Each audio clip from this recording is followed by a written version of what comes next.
Mga master, marami po akong mga nababasa na mga komento na nagtatanong kung magkano ba yung kanilang pwedeng maging pensyon o kaya ay lump sum kapag sila ay mag-retire. No, so ito po ay mahirap ikwenta natin without knowing your compensation in the last 3 years. No? Especially kung in the future yung pinag-usapan po natin.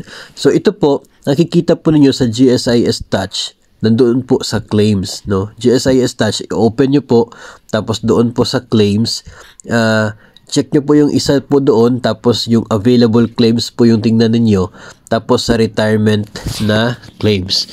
Sa akin, ito yung personally sa account ko po, yung retirement claims na nakikita ko po, ay yung nakaset na date ay hindi mo kasi pwedeng iset in the future. Yung current date lang yung pinaka-maximum. No? So ito po ay sa akin as of ngayon March 24.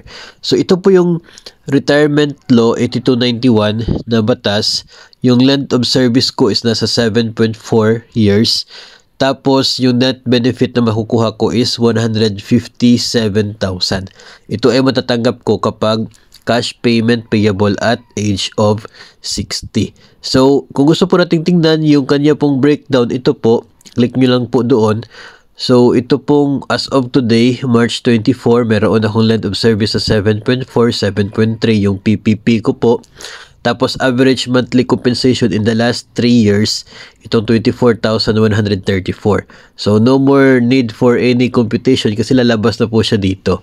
No? Pero, yun nga, as of today lamang yung pwede po nating makita, hindi po yung in the future kasi hindi pa naman po natin alam kung magkano po yung basic pay natin in the future. So, ito po, average 24,000 yung average na compensation ko. At dahil hindi pa po ako umabot ng 15 years na service, kaya wala pa pong computed pension available. No, so multiply po lang natin yung length of yung PPP at yung average compensation. So ito po yung maging gross benefit ko, 177,000. Meron po deduction dyan na 20,000, yun po ay para sa akin pong emergency loan na na-avail sa GSIS noon pong Pebrero last month. So meron pa akong emergency loan, ibabawas po yun mula po sa aking claim. Tapos yung magiging net, no, kung i-click po natin yung kulay blue na yan, ay ipapakita po niya yung breakdown ng deductions galing sa cash payment natin sa GSIS. So, pagdating po ng transparency, champion po dito yung GSIS Touch na app ng GSIS kasi makikita mo talaga yung breakdown ng mga makukuha mo, pati po yung mga deductions, kung ano-ano po yung mga yon.